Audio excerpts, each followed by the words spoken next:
Olá pessoal, tudo bem? Me chamo Paulo, sou R4 aqui de Serviço de Neurocirurgia e dando continuidade ao nosso curso de Oncologia de 2026, vou trazer aula sobre paragangliomas.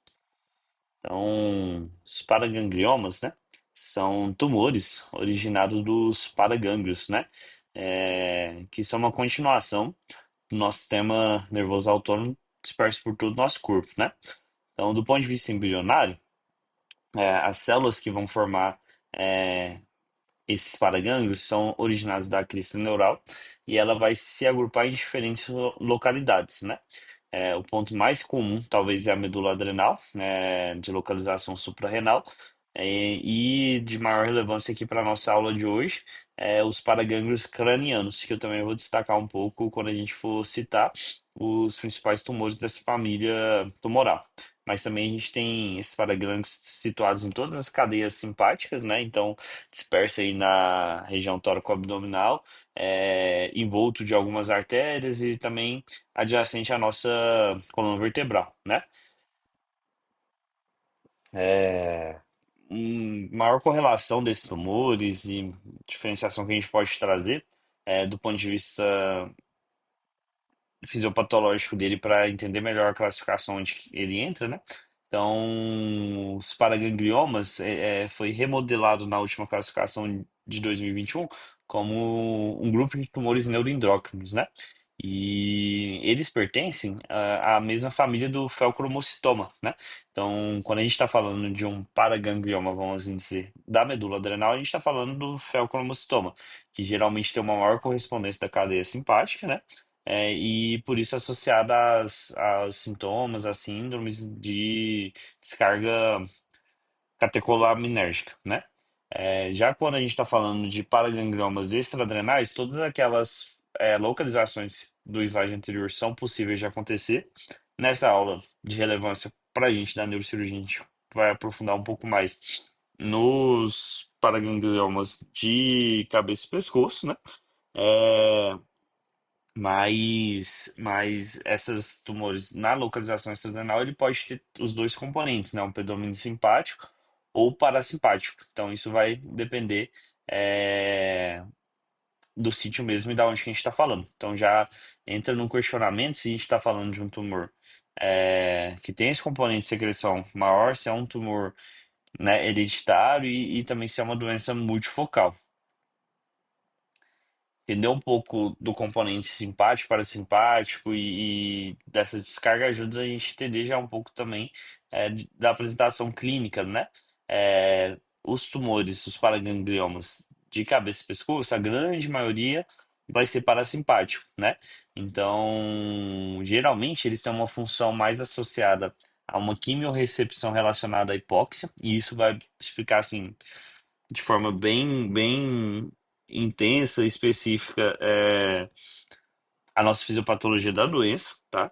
É, e 90 a 95% não são secretórios, né? Então, por isso que a gente vai ter uma apresentação clínica mais relacionada a efeito de massa, por compressão mesmo direta, tanto dependendo da localização, e compressão de estruturas adjacentes, como os pares cranianos e tudo mais. Já quando a gente está falando do tumor com predomínio simpático, né? É, entre os extrasadrenais, esse predomínio simpático vai ter quando a gente está falando de paraganglioma, principalmente na região tóraco-abdominal e na pelve. Geralmente tem uma produção mais acentuada catecolaminérgica, e aí vem todos os sintomas associados a essa descarga, né? Como você fala, a palpitação, sudorese, hipertensão refratária e tudo isso. E ganha, assim, destaque já para antecipar que mesmo a maioria dos paragangliomas não sendo secretórios, isso não vai dispensar da gente ficar atento a isso e até mesmo realizar análise bioquímica, né? Tendo em vista essa possibilidade de fenótipo secretório. E o que eu quis destacar aqui, e são os tumores que a gente vai mais aprofundar, são principalmente quatro, né? Então, a depender de onde esse tumor se origina, o epicentro dele, a gente vai entender toda a apresentação clínica, né? Quais são as estruturas mais comprometidas, e também a abordagem propedêutica e principalmente a cirurgia, né? Então, os quatro pontos principais que eu vou destacar e que são os sítios mais prevalentes, assim, disparado, é o corpo carotídeo, né? O paraganglioma de corpo carotídeo e os paragangliomas, que a gente chama de glomos, atingir na região temporal, e aí entra o timpânico e o jugular, e também o glomos vagal. Em relação à incidência, é um tumor raro, né? A gente tem, casuísticas aí americanas, uma prevalência de 0,3 a 1 por 100 mil por ano, né? É, E ele vai corresponder a 5% mais ou menos dos tumores de cabeça e pescoço. Em relação àqueles sítios que a gente citou anteriormente, o corpo carotídeo acaba sendo mais atingido, em aproximadamente 60%.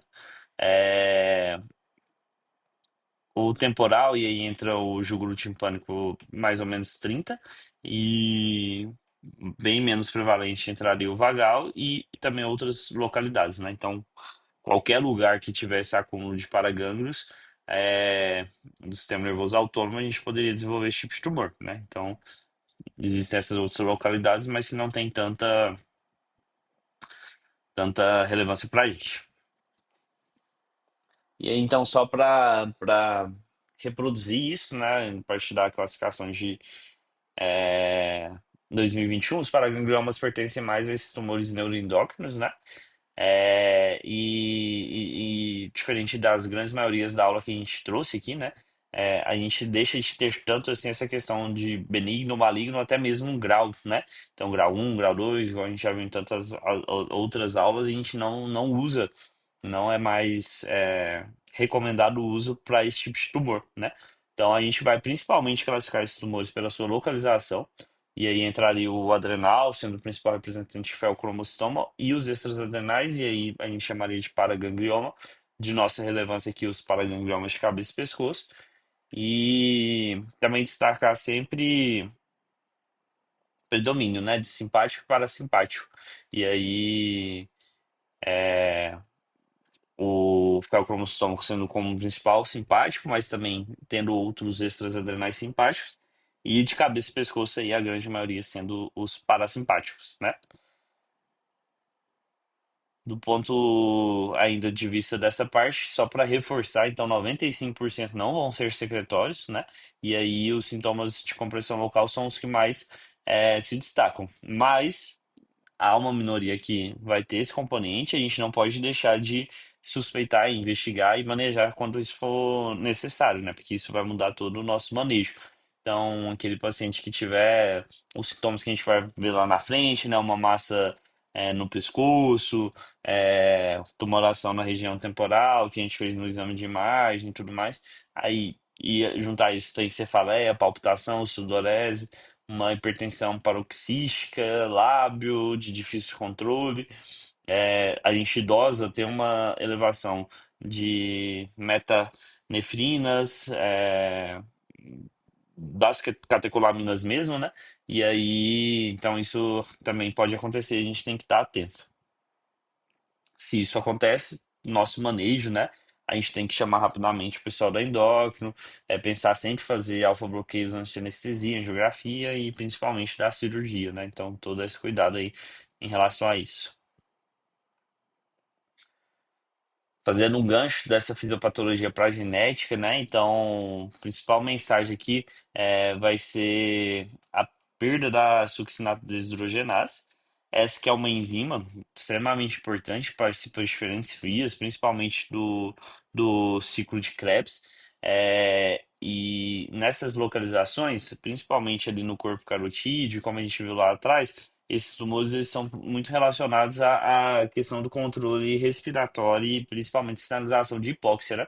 Então, quando a gente a fisiologia normal dos paragânglios é ter essa, essa percepção e aí já acionar toda a cascata que vai fazer ajuste respiratório e tudo mais. Quando a gente tem uma perda dessa enzima, a gente vai ter um acúmulo de succinato, a gente vai bloquear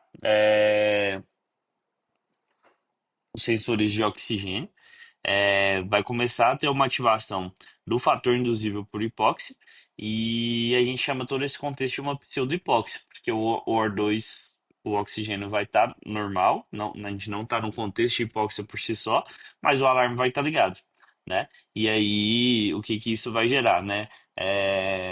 O próprio tumor ali em si, aquela localização, tende a ter um processo mais agressivo de angiogênese, mais vaso, é, menos apoptose, então essas células tendem a prolongar seu tempo de vida e assim vir mutações e tudo mais. Tem uma proliferação aumentada, então tem o crescimento, e aí tem uma questão epigenética de mudanças e tendência a mutações, né? Então, o principal mecanismo, a principal chave que a gente vê muito nos estudos da fisiopatologia é essa questão de uma pseudohipóxia, né?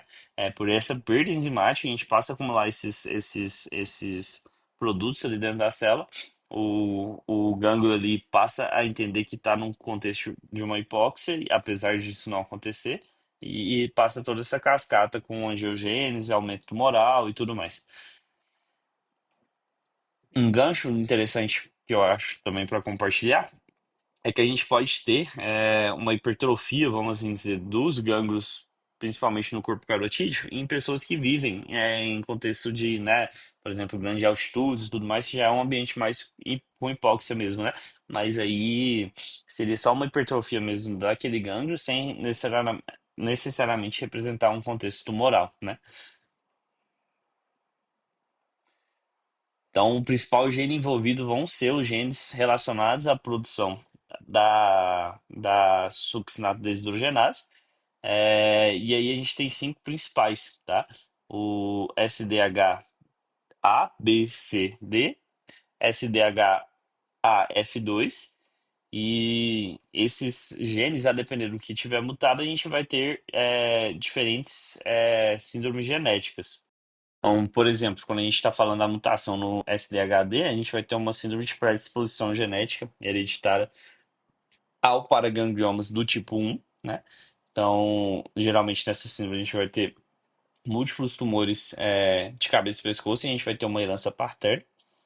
É, Igualmente, a mutação do SDHAF2, a gente vai ter a síndrome de predisposição hereditária ao paraganglioma do tipo 2, e também a gente vai ter essa questão da multifocalidade dos paragangliomas de cabeça e pescoço. A gente também tem na mutação do SDHC a síndrome hereditária de predisposição para gangliomas do tipo 3, geralmente com tumores únicos, diferentemente das anteriores. E a mutação do SDHB, a síndrome de predisposição aos paragangliomas do tipo 4. E aí a gente costuma ter uma maior prevalência extradenal e aqui um destaque para maior risco de metástase. Além disso, esses tumores também podem estar presentes em outras síndromes oncogênicas, que eu também quis destacar, aqui englobando um pouco mais, não tanto os paragangliomas de cabeça e pescoço, mas principalmente os feocromocitomas, né? Então, por exemplo, na síndrome de von Hippel-Lindau, a gente já viu em outro aula específico, a gente vai ter essa associação do feocromocitoma com outros tumores no rins, pâncreas e os hemangioblastomas. A síndrome de neoplasia endócrina múltipla do tipo 2, que a gente vai ter uma associação do feocromocitoma com carcinoma de célula da tireoide, e aí entra a mutação do protogene RET. Neurofibromatose tipo 1 também entra, com todo fenótipo específico, então só para destacar também a presença desses tipos de tumores neuroendócrinos em outras síndromes oncogênicas. Levar aqui para a vida e para a prática clínica, né, é realmente lembrar que há outras síndromes associadas, mas em relação aos genes relacionados a succinato desidrogenase, a gente tem que lembrar dos dois mais prevalentes, né, que é a mutação no SDHD e no SDHB, sendo que o SDHD tende a ter uma maior prevalência de multifocalidade, e aí a gente teria indicação de fazer rastreios com, por exemplo, alguns radiofármacos específicos e tudo mais para ver outros tumores, né? E o SDHB, a mutação no gene SDHB, tem um maior risco de metástases, né? Então, inclusive, a gente vai falar um pouco mais pra frente, esse é o critério de malignidade nesse tumor, então é o critério que a gente torna esse tumor maligno quando a gente tem células tumorais em outros locais, em outros paragâmicos que não aquele é, epicentro original. Então, nesse tipo de variante genética, a gente teria que ter uma maior atenção. Então, sempre pensar nessa questão, se é uma variante germinativa, se tem relação com alguma mutação genética, para poder ter esse segmento mais específico. Na histopatologia, a gente vai ter uma lâmina bem característica, né?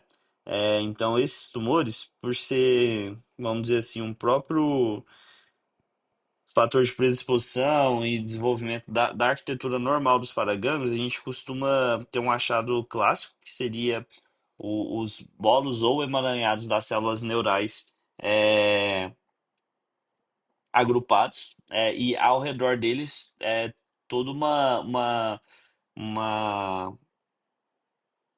arquitetura de sustentação, né? Então é como se ficassem ilhas em volta de todo um mar, um oceano que a gente chamaria de células sustentaculares, é, é, acompanhando aquelas células neurais tumorais, né? Isso tem uma variante, né, um termo alemão que representa isso. Então, o Zellballen seria como essas bolas ou linhos de células que a gente consegue ver organizado no centro da imagem, agrupadas mesmo, e todo esse estroma em volta intensamente vascularizado, né?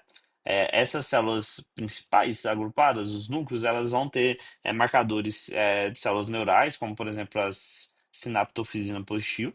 Já as células sustentaculares, elas têm algumas proteínas específicas que ajudam a identificar que a gente também pode fazer esses testes, como por exemplo S100, SOX10. E o estroma ele vai ter essa bem característica de rede bem capilarizada, neovascular e tudo mais, tá? Então, isso é os principais achados. A gente não, não tem uma mudança radical com múltiplas mitoses e tudo mais, e a própria estrutura dos gânglios. É, aumentada e com essa nova rede ali de sustentáculos bastante vascularizada associada a isso. Do ponto de vista é, sintomático, né, a apresentação clínica desses tumores geralmente são tumores de crescimento lento, então a gente tem uma sintomatologia costuma ser razoável, né? É, não tão expressiva e principalmente por compressão. Então, por exemplo, nos paragangliomas de corpo carotídeo, a gente costuma ter uma massa pulsátil na região do pescoço. Timpânico costuma ter uma correlação principalmente com a parte otorrino, né? Então, zumbido, hipocosia, jugular por compressão de nervos aí do nono ao 12º, e o vagal também por sintomatologia de acometimento desse próprio nervo, como por exemplo uma disfonia e paralisia focal. Lembrando aí que uma mínima é, porcentagem desses tumores pode secretar catecolaminas e ter aqueles sintomas específicos. E só acrescentando, na imunistoquímica, a gente também pode sinalizar uma deficiência daquele gene, né? E aí vai ter, principalmente na mitocôndria, uma perda do padrão granular, né? Então, quando a gente vê isso na imunistoquímica, a gente pode pensar nessa mutação e também confirmar um pouco mais essa hipótese tumoral. E aí, os outros destaques aí na imunistoquímica clássica, o padrão com as células de Zellballen ali agrupadas, as células sustentaculares. é, com a produção dessas duas proteínas principais que a gente também pode testar, o S100 e o S0x10, e lembrando que os agrupamentos celulares são células neurais, então vai ter presença de sinaptofisina, cromogranina e tudo mais. E ainda fechando essa questão histopatológica, né, e de imunohistoquímica, não características imunohistoquímicas ou histológicas que a gente consegue classificar o tumor como maligno, né? Então, pleomorfismo isolado, mitose, tamanho vazão local, scores histológicos, não traz nenhum padrão específico, traz o critério de malignidade segundo a última classificação da OMS. O que vai é, definir isso é a presença de metástase em outros locais que não aquele onde que o tumor originou, né? Então, por exemplo, linfonodos, ossos, pulmão ou fígado, principalmente, são os principais é, pontos, né? Lembrar disso principalmente no contexto de mutação do gene SDHB, né? Que tem uma maior predisposição a essas metástases, maior carga tumoral associada. A gente tem que documentar essa progressão, a gente tem que avaliar e ver realmente esses sítios acometidos, e aí vai requisitar um segmento mais prolongado. E uma última introdução antes da gente entrar nos tópicos específicos em relação ao tumor é trazer um pouco sobre os padrões de imagem que vai ser um pouco semelhante em todos eles, né? Então a tomografia principalmente para a gente tentar localizar onde começou aquele tumor, o epicentro dele. E aí a gente vai, por exemplo, ver ali a massa no canal carotídeo, forame jugular. Geralmente é um tumor que também na tomografia a gente consegue ver bem a parte óssea, então a gente vai ver uma erosão permeativa, que é uma característica desse tipo de tumor.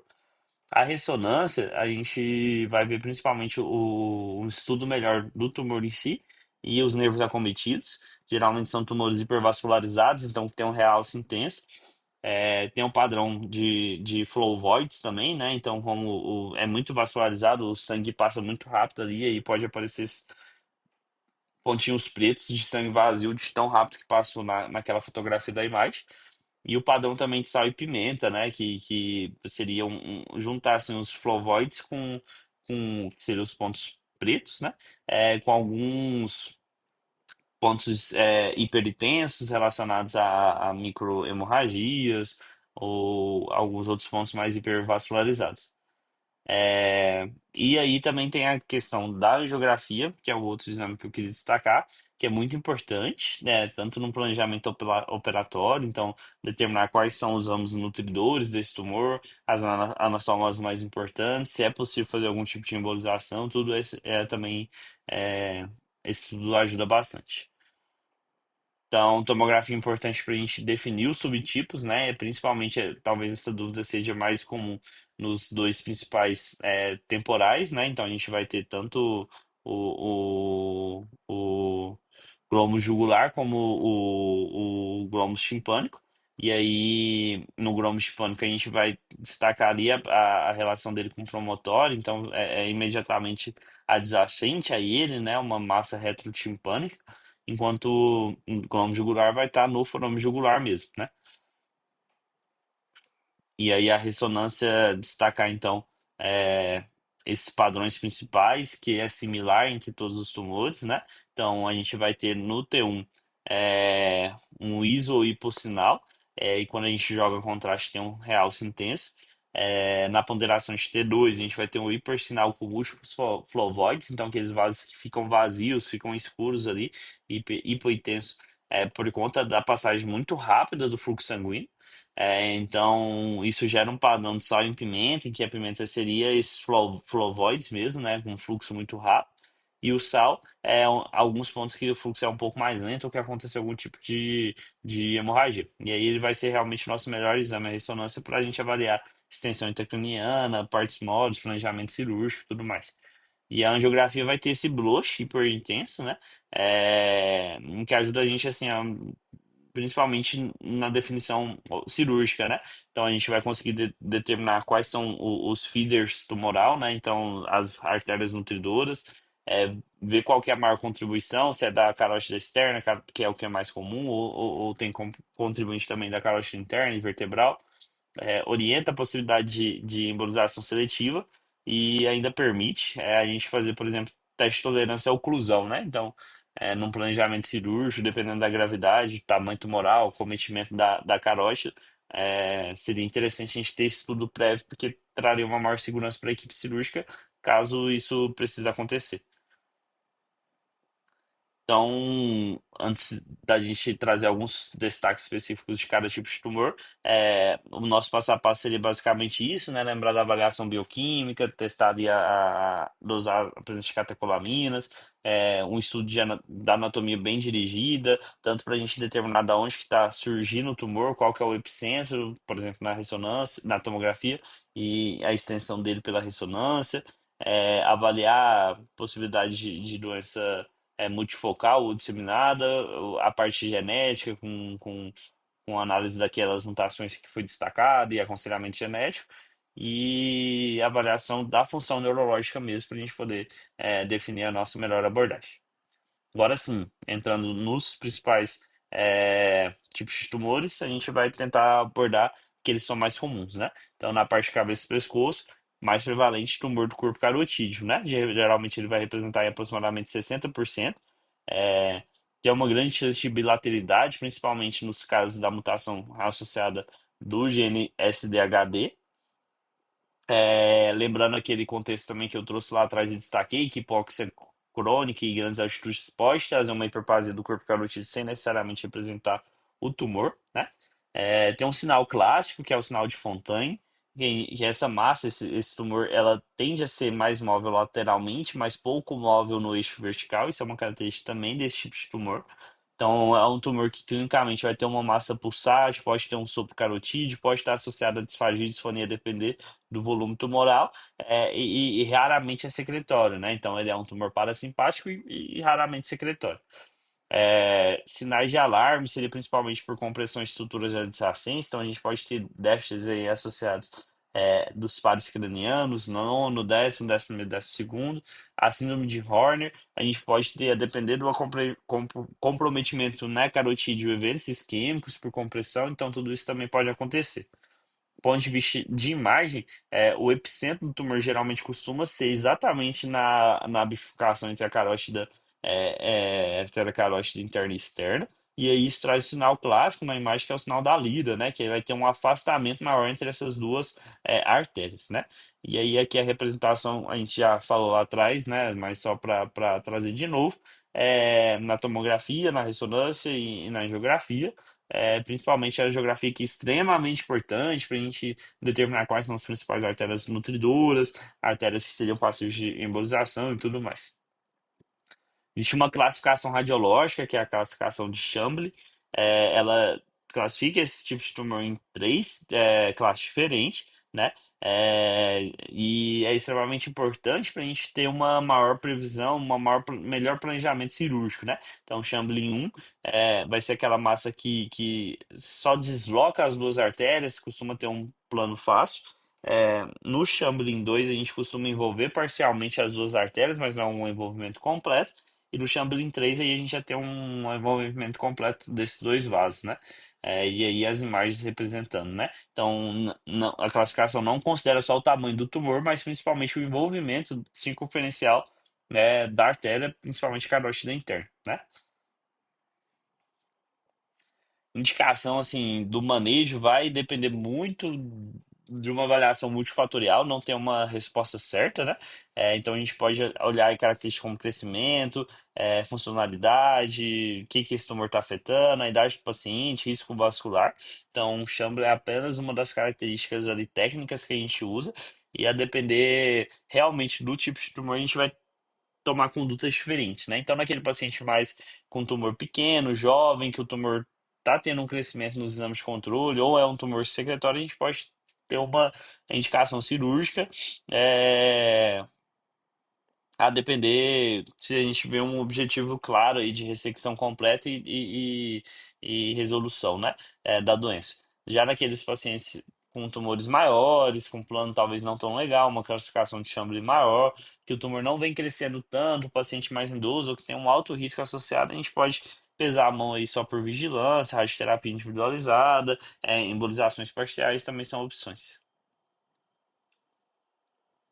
O planejamento principal aqui é vascular, né? Então já é um tumor hipervascularizado, sangrante. A gente tem que ter uma avaliação bem completa da etapa passo a passo do que a gente vai fazer, né?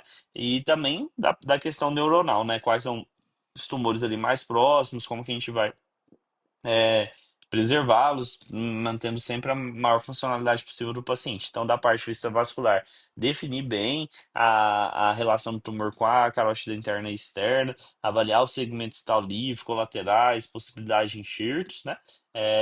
Parte vista neuronal, delimitar bem, principalmente o décimo e o décimo segundo nervo, cadeia simpática ali próxima, definir a funcionalidade em relação à deglutição, voz, como que é o basal do paciente. Geralmente a gente vai ter uma secção subadventicial, começando principalmente no plano crânio-caudal, mas também podendo ser caldo cranial, dependendo da anatomia. E muito importante nesse tipo de tumor a gente ter planos, né? Plano A, plano B, plano C. Então, a depender se for necessário algum resgate, se eu teria possibilidade de fazer algum shunt, uma reconstrução, é, oclusão da carótida em casos mais graves, tudo isso a gente tem que estar bem definido antes da abordagem cirúrgica. A embolização é uma possibilidade, a gente vai considerar principalmente em tumores volumosos, hipervasculares, com ramos nutridores acessíveis, com uma anatomia segura e principalmente no perioperatório ali próximo, né? Geralmente no máximo até 24, 72 horas aí. Não é para todo mundo, não é uma coisa genérica, não é o principal forma de tratamento do tumor, mas é uma coisa que a gente pode ter, tá? Então, só trazendo, né, essas opções, é individualizar mesmo, né? Então, aqueles pacientes, por exemplo, mais idosos, sintomáticos, crescimento mínimo, a gente tende a ter uma observação e o preço que a gente pode pagar lá na frente é uma progressão silenciosa, com uma compressão futura e talvez um quadro mais grave se a gente for cogitar operar. Para aqueles pacientes já mais jovens, com crescimento progressivo, secretório, que tem um Chamberlain baixo, né, Chamberlain 1, por exemplo, a cirurgia pode ser mais acessível e aí a gente tem que tomar cuidado com lesão vascular, lesão de nervo, né? É, a embolização entra como adjuvante pré-operatório em tumores selecionados e tomar cuidado com edema, compressão, isquemia, descarga catecolimérgica também pode acontecer. E a radioterapia, principalmente aqueles pacientes com alto risco cirúrgico ou objetivando controle funcional, mas também com essas vieses aí de edema transitório, piora compressiva e liberação também hormonal nesse tipo de tratamento. O outro grande grupo que eu queria destacar é os paragangliomas jugulodipânicos e vagais, aqui a gente chama eles de glomos, né? Então, é um outro termo que a gente usa. Então, as três localizações principais seriam principalmente o glomo timpânico, jugular e vagal, né? O glomo timpânico, o epicentro está ali no promontório, adjacente mesmo ao canal auditivo. A principal característica clínica vai ser como um zumbido pulsátil, uma hipoacusia. No jugular, a gente vai estar falando de um glomo se originando no bulbo ou forame jugular, né? E aqui a gente vai ter principalmente um zumbido e comprometimento dos nervos cranianos adjacentes. E o vagal vai ser um glômus originado a partir do gânglio inferior do décimo par craniano. Geralmente é uma massa mais alta associada a déficit desse próprio nervo, né? Como, por exemplo, disfonia e tudo mais. Nesse contexto, de forma geral, os glômus representam aproximadamente 30% dos paragangliomas de cabeça e pescoço. E as mulheres têm uma predominância nas séries clínicas, aí, podendo chegar a uma correspondência até de 6 para 1. É, os dois temporais, né, que vai ter uma íntima relação com o uso temporal, a gente tem que ater, principalmente casos maiores ali, da onde que seria o início do tumor. Então, o glomo timpânico costuma nascer ali do promontório, costuma ter o bulbo preservado, já no glomo jugular, aquele forame vai ser afetado, inclusive com erosão óssea em um padrão bem específico. Ele pode acabar se estendendo até o ouvido, mas nesse caso aí tendo essa característica inicial bem clara, né? Do ponto de vista clínico, o tipo pânico costuma ser um tumor menor, um problema sobretudo otológico, né? Então, com essa clínica de zumbido pulsátil e hipoacusia, como a gente já disse, a imagem, a tomografia é importante para a gente delimitar a localização, sendo o promotório ali como epicentro e geralmente com bulbo preservado.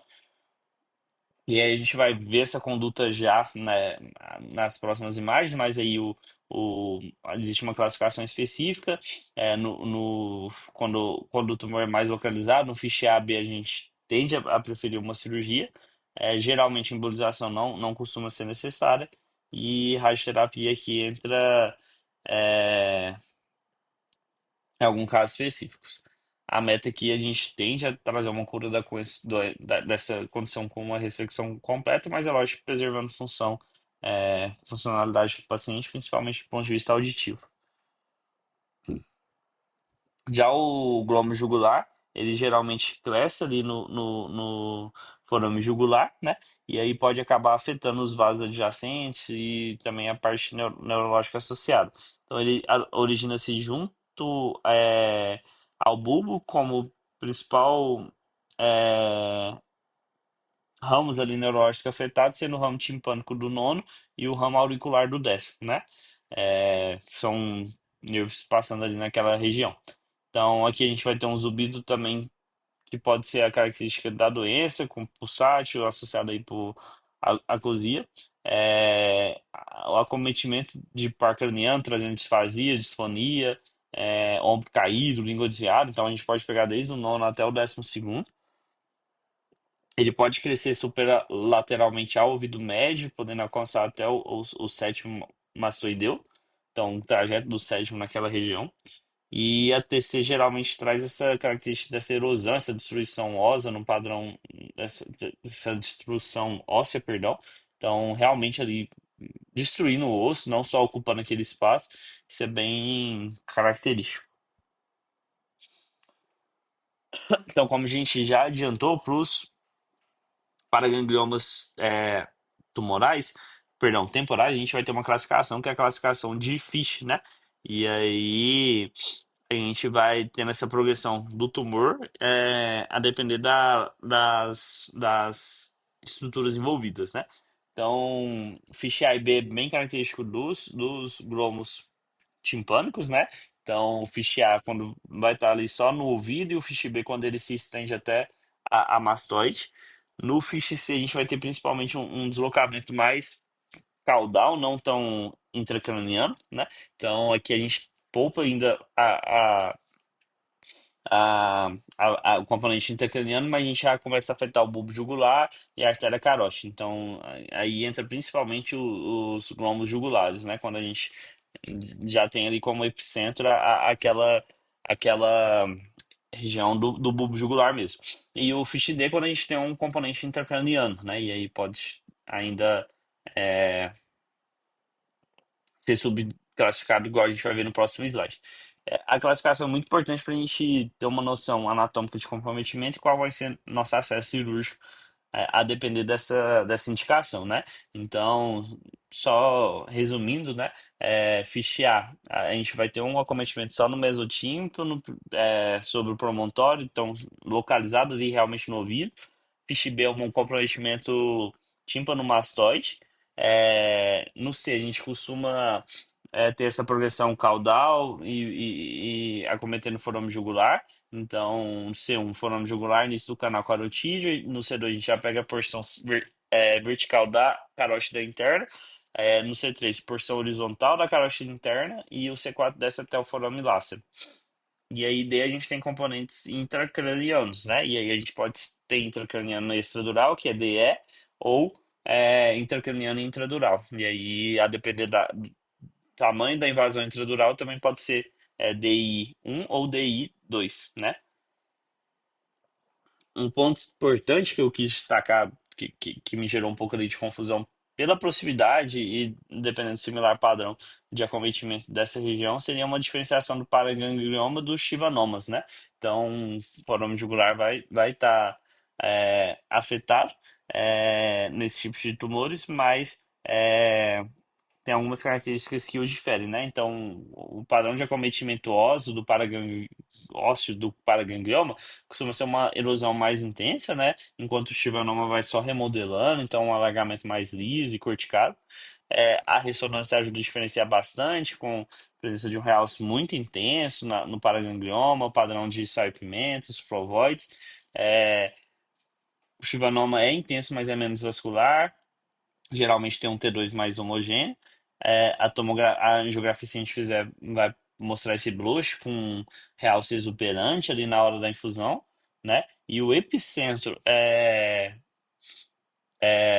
do paraganglioma é o próprio bulbo jugular, né? Enquanto o chivanoma tem esse compartimento neural no forame mesmo, né? Então, esse alargamento do forame que seria o mais clássico.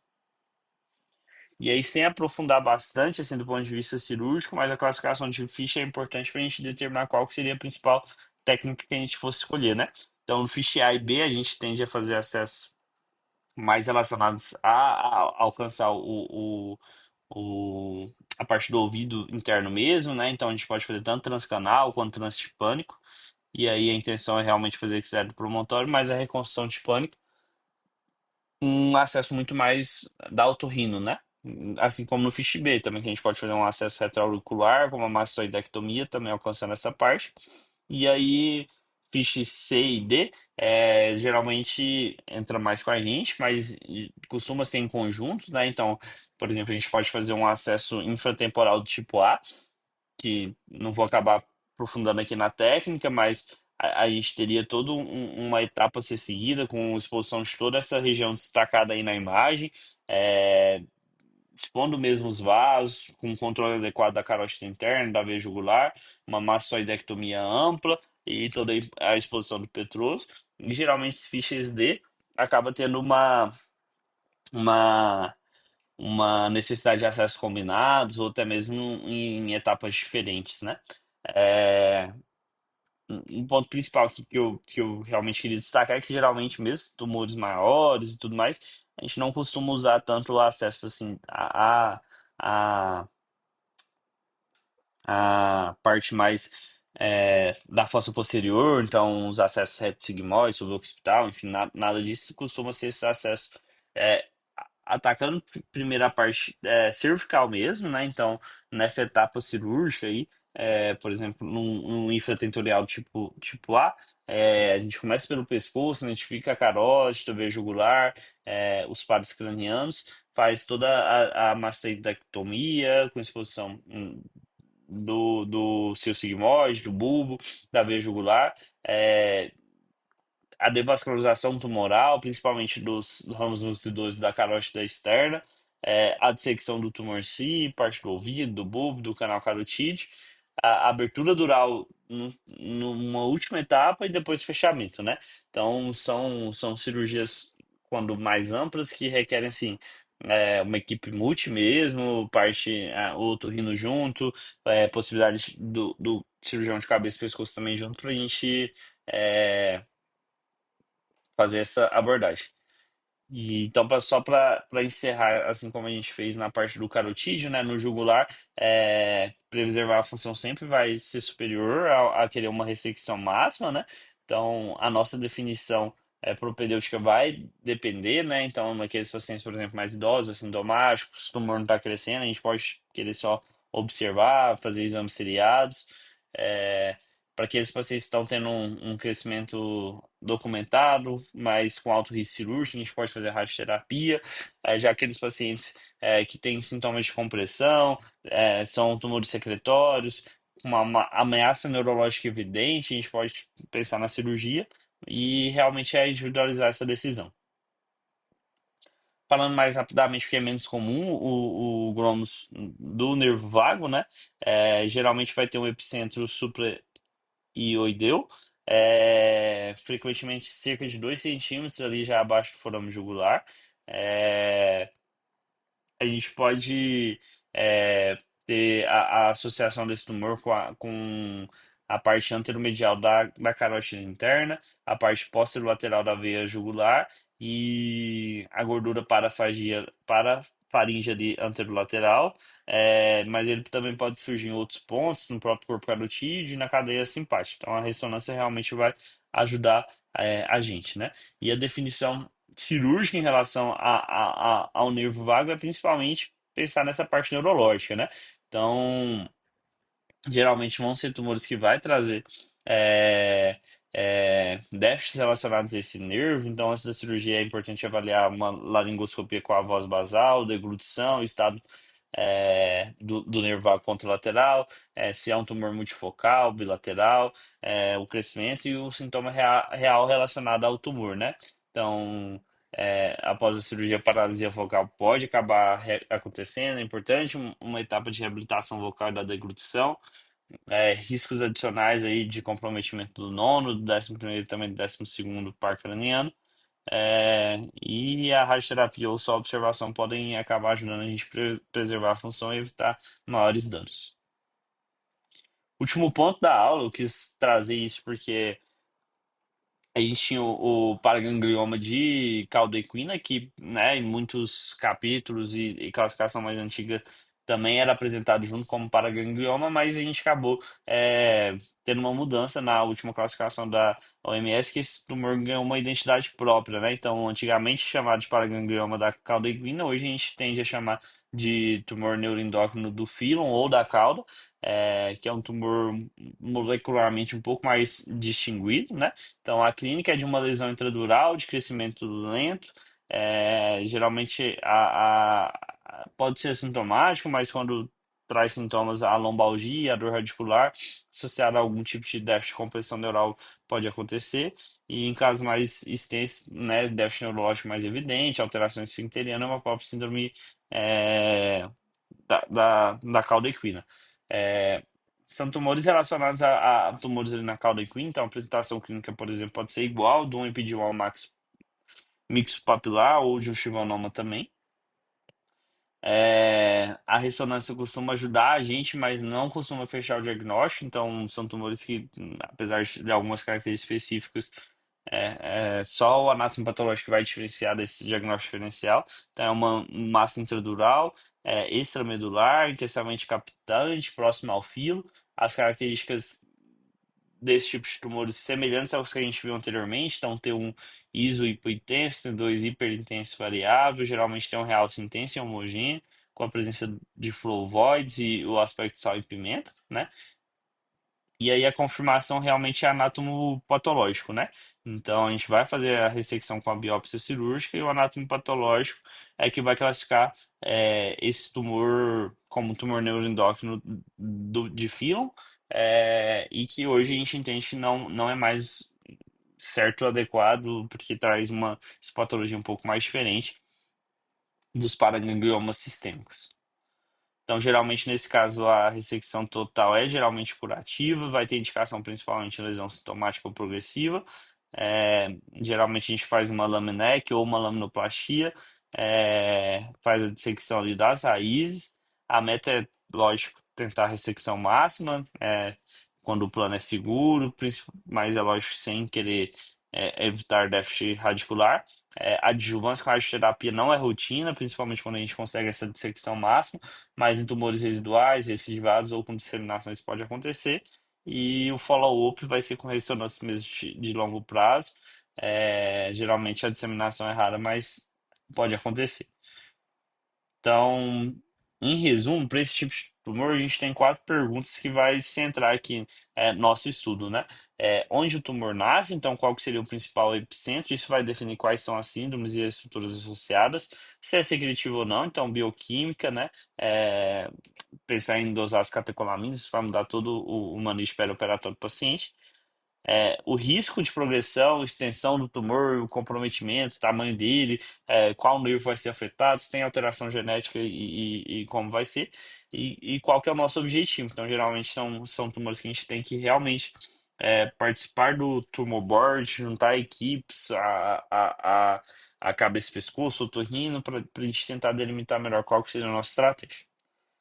Essas foram as referências que eu utilizei nas aulas, aula um pouco mais extensa, mas que eu tentei trazer de forma bem completa e espero agregar aí no curso. Obrigado.